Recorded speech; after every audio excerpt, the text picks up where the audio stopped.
Khawar point میں خوش آمدید۔ چلو آپ ساتھ چلتے ہیں، بائے شمسہ اقبال۔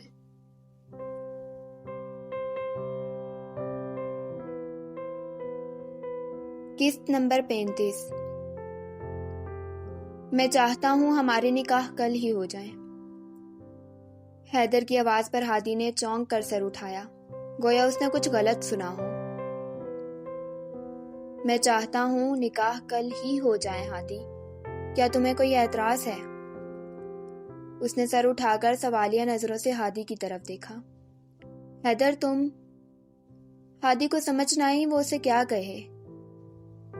ہادی میں نہیں جانتا آگے کیا ہونا ہے، مگر ساتھ جانے کس حال میں ہے، اور نہ جانے جب وہ ہمیں ملے گا تو کس حال میں ہوگا۔ دوسری طرف ماہی اور دعا ہیں۔ ساتھ کو دیکھنے کے بعد ماہی کبھی تم سے شادی پر راضی نہیں ہوگی، اور یہ تم بہت اچھے سے جانتے ہو اس کا فوبیا۔ اور میں نہیں چاہتا فی الحال گھر میں کسی کو بھی اس بارے میں کچھ بھی پتہ لگے۔ میں ایس جوائن کر رہا ہوں، پھر مجھے وہاں جانا ہوگا۔ میں چاہتا ہوں میں ماہی کو تمہارے حوالے کر کے دعا کو اپنے ساتھ باندھ لوں ہمیشہ کے لیے۔ حیدر نے اسے وضاحت دی۔ حیدر ہم ماہی کو نہیں بتائیں گے ساتھ کے بارے میں کچھ بھی، مگر اس وقت ایسے حالات میں نکاح… وہ گم مگو کیفیت میں تھا۔ ماہی CMH کی ایک ٹرینی سرجن ہے، اور ہمارے اس آپریشن کے بعد تمام زخمیوں کو CMH راولپنڈی میں ہی بھیجا جائے گا، اور ان میں ساتھ بھی شامل ہے، کیونکہ کیجویلٹیز کا علاج وہیں کیا جاتا ہے۔ اور تمہیں لگتا ہے کہ وہ جان نہیں پائے گی؟ حیدر نے اسے ممکنات سے آگاہ کیا۔ انکل کی بھی یہی رائے ہے کہ نکاح کل کر دیا جائے۔ حیدر نے اس کی طرف دیکھتے ہوئے کہا۔ ساتھ کے بغیر؟ ہادی اس کے آگے کچھ نہ بول سکا۔ نکاح کر رہے ہیں صرف، شادی میں ابھی ٹائم ہے۔ تم جانتے ہو ایسے آفیسرز کا وہ لوگ کیا حال کرتے ہیں۔ ساتھ کی حالت ہم نہیں جانتے، مگر اندازہ کر سکتے ہیں کہ… وہ ایک پل کو رکا، کہ وہ ٹھیک نہیں ہوگا۔ اس نے بہت ضبط سے کہا تھا۔ ماہی اور دعا سے کیا کہو گے؟ ہادی نے پوچھا۔ دعا جانتی ہے، جبکہ ماہی سے میں یہی کہوں گا کہ میری ٹریننگ شروع ہونے سے پہلے میں نکاح چاہتا ہوں۔ وہ میری بات نہیں ٹالے گی۔ حیدر نے اسے تسلی دی۔ وہ ساتھ کی غیر موجودگی میں نکاح کے لیے تیار ہوگی؟ ہادی نے اگلا سوال پوچھا۔ مشکل ہے پر ناممکن نہیں۔ میں یہی کہوں گا کہ ساتھ نکاح کے ٹائم تک پہنچ جائے گا۔ عین نکاح کے وقت وہ انکار نہیں کر سکے گی۔ حیدر نے دونوں ہاتھوں سے اپنی سرخ ہوتی آنکھوں کو مسلا، جو نیند کی کمی کی وجہ سے اور پریشانی کے باعث لال انگارہ ہو رہی تھی۔ یعنی تم اس سے جھوٹ بولو گے؟ ہادی نے گہری نظروں سے دیکھتے ہوئے کہا۔ جھوٹ؟ حیدر نے گہری سانس بھری۔ ہاں، اس کے علاوہ میرے پاس اور کوئی آپشن نہیں ہے۔ حیدر نے سر جھکایا۔ میں تیار ہوں نکاح کے لیے۔ میں گھر بتا دیتا ہوں نکاح کل ہی ہوگا۔ ہادی نے اٹھتے ہوئے کہا، پھر میز پر جھکا۔ کچھ بھی ہو جائے، کبھی مجھ سے جھوٹ مت بولنا تم، چاہے تمہارے پاس اس کے علاوہ کوئی آپشن ہو یا نہ ہو۔ وہ کہہ کر دروازے کی طرف بڑھا۔ ہادی؟ حیدر کی آواز پر پلٹے بنا وہ رکا۔ میں نے تم سے ایک جھوٹ بولا ہے۔ ہادی کرنٹ کی سی تیزی سے پلٹا تھا۔ حیدر سر جھکائے بیٹھا تھا۔ مگر میں ابھی سچ نہیں بول سکتا۔ میں وہ سچ تمہیں بتاؤں گا، ضرور بتاؤں گا، مگر ابھی نہیں۔ ہادی نے بے یقینی سے اس کے جھکے سر کو دیکھا، پھر اس کے تاثرات دیکھے۔ وہ جانتا تھا اس وقت حیدر کچھ بھی بتانے کی حالت میں نہیں ہے، نہ ہی صورتحال ایسی ہے کہ وہ اس پر زور ڈالے سچ بولنے کے لیے۔ مجھے انتظار رہے گا۔ یہ کہہ کر وہ پلٹا اور کمرے سے نکل گیا۔ درد کا گہرا احساس حیدر کے دل میں جاگا تھا۔ مجھے معاف کر دینا ہادی۔ آنکھیں بند کی اس نے آنکھوں میں آئے سمندر کو اندر کی طرف دھکیلا، کیونکہ اس صورتحال میں اسے کمزور نہیں پڑنا تھا۔ چلو اب ساتھ چلتے ہیں محبت کے سفر پر، جذبوں کا کارواں لے کر، امید وفا لے کر۔ چلو اب ساتھ چلتے ہیں کہ تنہا سفر کرنے کا نہیں اب حوصلہ مجھ میں، گر تو بن جائے ہم سفر میرا، کتنا اچھا کٹے پھر سفر میرا۔ تو چلو اب ساتھ چلتے ہیں، لے کر ہاتھوں میں ہاتھ چلتے ہیں، چلو اب ساتھ چلتے ہیں، ایک ایسے جہاں میں جہاں سب دل والے بستے ہوں، جہاں جا کر غم بھی ہنستے ہوں، جہاں دکھ کا نام و نشان نہ ہو، جہاں کوئی کسی سے جدا نہ ہو۔ تو چلو اب ساتھ چلتے ہیں، لے کر ہاتھوں میں ہاتھ چلتے ہیں، چلو اب ساتھ چلتے ہیں۔ ماہین کا قلم الفاظ بکھیرتا جا رہا تھا۔ اس نے مسکرا کر وہ الفاظ دیکھے۔ محبت کیا کچھ سکھا دیتی ہے نا، وہ سوچ رہی تھی۔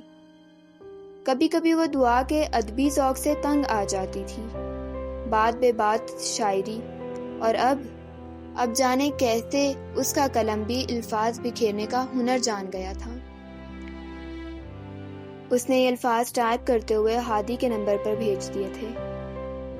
ہادی جو بیڈ سے ٹیک لگائے آنکھیں موندے بیٹھا تھا، موبائل کی آواز پر آنکھیں کھول کر سیدھا ہو بیٹھا۔ اسکرین سامنے کی، الفاظ پڑھتا گیا اور ایک اداسی بھری مسکراہٹ لبوں پر دوڑ گئی۔ کچھ سوچتے ہوئے ماہین کا نمبر ڈائل کیا۔ ہیلو ہیلو کی آواز ابھری تو ماہین کے دل کو سکون پہنچا۔ کتنے دن ہو گئے تھے آواز کو سنے ہوئے۔ کیسے یاد کر لیا آج؟ خفا سی آواز فون پر ابھری تھی۔ کب نہیں یاد کرتا میں تمہیں؟ سوال کے جواب میں ایسا سوال آیا جس کا جواب کوئی نہ تھا۔ کیسی ہو؟ وہ تھکاوٹ بھرے لہجے میں پوچھ رہا تھا۔ میں ٹھیک ہوں، مگر آپ ٹھیک نہیں لگ رہے۔ وہ اس کی آواز سے اس کی تھکاوٹ کا اندازہ لگا کر بولی۔ ایسی کوئی بات نہیں ہے، بس ڈیوٹی ذرا ٹف جا رہی ہے، اس نے لہجے میں تازگی لاتے ہوئے کہا۔ ہادی؟ ماہین نے پکارا تھا۔ جی، وہ بھی اسی لہجے میں بولا۔ میرا دل کیوں ڈر رہا ہے کہ کچھ غلط ہونے کو ہے، کچھ بہت غلط، ماہین نے بے بسی سے کہا تھا۔ غلط تو ہو چکا، ہادی صرف سوچ کر رہ گیا۔ تمہارے دل سے خوف کو نکالنے کا ایک طریقہ ہے میرے پاس۔ ہادی زبردستی مسکرایا۔ کیا؟ ماہین نے پوچھا۔ ہم کل ہی نکاح کر لیتے ہیں، ہادی نے فوراً جواب دیا۔ ایک پل کو وہ کچھ بھی نہیں بول سکی۔ ہادی اسے کچھ نہیں سمجھ آ رہا تھا کہ وہ کیا بولے۔ میں چاہتا ہوں کل ہی نکاح کر لیں ہم، وہ پھر بولا۔ ہادی یہ آپ کیا کہہ رہے ہیں؟ ماہین نے حیرت سے پوچھا۔ حیدر کی ٹریننگ شروع ہونے میں کچھ ہی وقت ہے، ہم چاہتے ہیں کہ نکاح جلدی کر لیں، اور شادی لیٹ بھی تو ہو سکتی ہے۔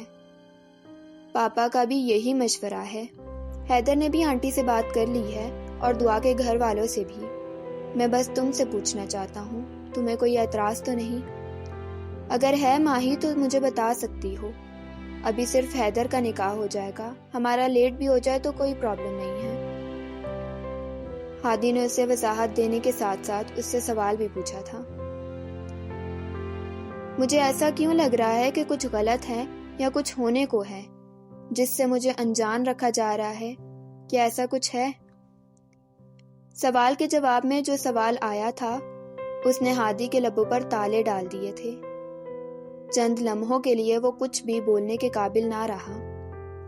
ماہین کا دل کسی انہونی کا اشارہ دے رہا تھا۔ تمہیں ایسا کیوں لگتا ہے؟ کیونکہ میرا دل ڈر رہا ہے ہادی، مجھے ایسا لگ رہا ہے کہ کچھ ہونے کو ہے۔ ماہین کی کیفیت عجیب سی ہو رہی تھی۔ صرف تمہارا وہم ہے۔ خیر یہ بتاؤ، یہ شاعری کب سے شروع کر دی تم نے؟ میں نے تو سنا ہے کہ شاعری ان کی زبان پر جچتی ہے جن کی آنکھوں میں عشق روتا ہے، تو تمہارے کیس میں کیا سمجھوں؟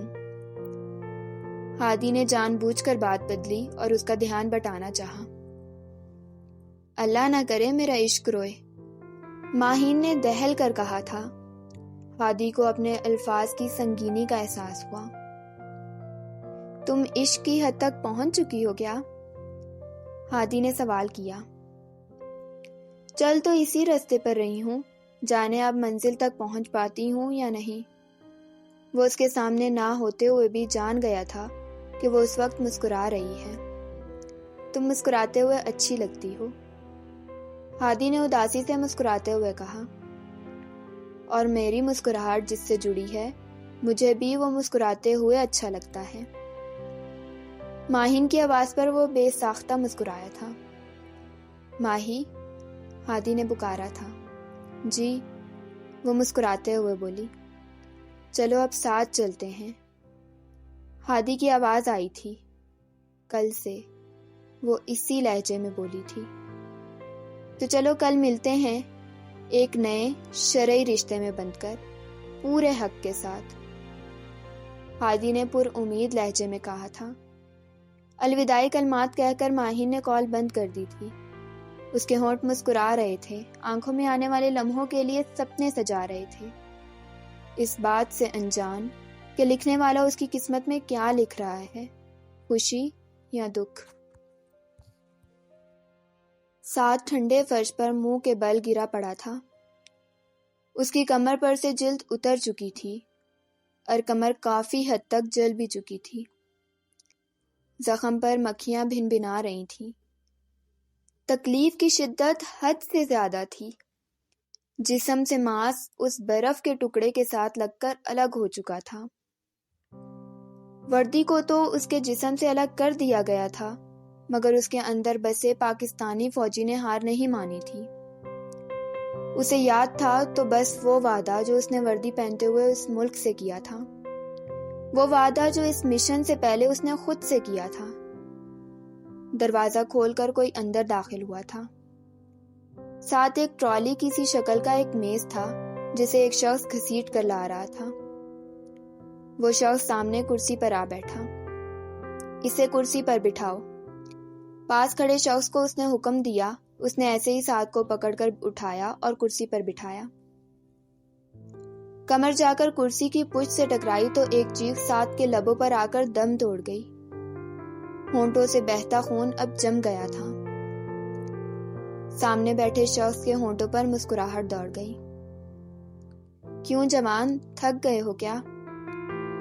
وہ طنزیہ انداز میں ہنستے ہوئے پوچھ رہا تھا۔ سعد ہنسا تھا۔ جانے کیا تھا اس کی مسکراہٹ میں کہ سامنے بیٹھا شخص تل ملا کر رہ گیا۔ تم اپنی طاقت آزماؤ، میں اپنا حوصلہ آزماتا ہوں، سعد نے لڑکھڑاتے لہجے میں کہا۔ کس بات پر اتنا ناز ہے تمہیں، اور کس کے بلبوتے پر اترا رہے ہو تم، اور کس عوام کی خاطر اتنی قربانی دے رہے ہو؟ وہ عوام جو تمہیں چور ڈاکو کہتی ہے، وہ عوام جو ایک فیک آئی ڈی سے پھیلائی گئی ایک جھوٹی خبر پر تم سب پر تھو تھو کرتی ہے، ان کے لیے، اس عوام کے لیے جس نے تمہیں بجٹ کھانے والی فوج کے نام سے پوری دنیا میں تمہیں مشہور کر دیا ہے۔ سعد کے اندر کچھ چھن سے ٹوٹا تھا۔ اپنی عوام اگر ایسی نہ ہوتی تو کس کی ہمت تھی ایسے تانے دینے کی؟ ابھی بھی وقت ہے، بتا دو ہمیں ان سب ایجنٹس کے نام، ہم تمہیں مالا مال کر دیں گے۔ اس نے سعد کو لالچ دیا۔ ان چند لوگوں کو سامنے رکھ کر میں پوری قوم کے مستقبل کو داؤ پر نہیں لگا سکتا۔ میں یہ سب اس عوام کے لیے کر رہا ہوں جس کا ہر فرد خود میں ایک فوجی ہے، وہ عوام جو ہمیشہ اپنی فوج کے شانہ بشانہ کھڑی رہی ہے، وہ عوام جو اپنی فوج سے بے پناہ محبت کرتی ہے۔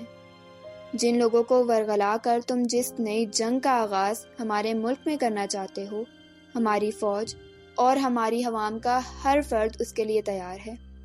تم میڈیا کے ذریعے ہمیں لڑوانا چاہتے ہو، اس محبت کو ختم کرنا چاہتے ہو جو ہماری عوام ہم سے کرتی ہے تو یہ بھول ہے تمہاری۔ اپنی فوج سے محبت اب اس قوم کے بچے بچے میں لہو کی طرح گردش کر رہی ہے۔ سعد ہنسا تھا۔ اس شخص نے غصے سے دونوں ہاتھ میز پر دے مارے تھے۔ تو تم نہیں مانو گے؟ اس نے وارننگ دیتے انداز میں پوچھا۔ کیا اب بھی مجھے کچھ کہنے کی ضرورت ہے؟ سعد نے پوچھا تھا۔ وہ شخص چلتا ہوا اس کے عین پیچھے آ کھڑا ہوا۔ ٹیبل پر پڑا کپڑا ہٹایا تھا۔ الیکٹرک شاک دینے والی مشین وہاں موجود تھی۔ ایک پل کو سعد کی ریڑھ کی ہڈی میں سنسناہٹ دوڑی تھی۔ اس کے بعد سعد کے منہ میں ایک کپڑا ڈال دیا گیا تھا جس سے اس کی چیخیں دب سکیں۔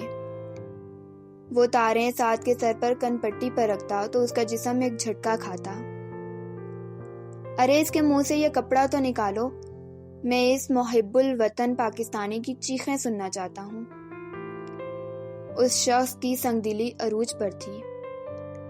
اس کے منہ سے کپڑا نکالا گیا۔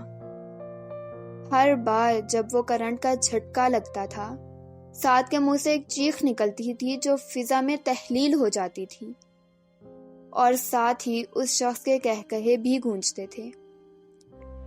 سعد کے جسم کو جھٹکے لگتے تھے جس کی وجہ سے کمر بار بار کرسی کی پشت سے ٹکراتی۔ زخموں سے پھر سے خون رسنے لگا تھا۔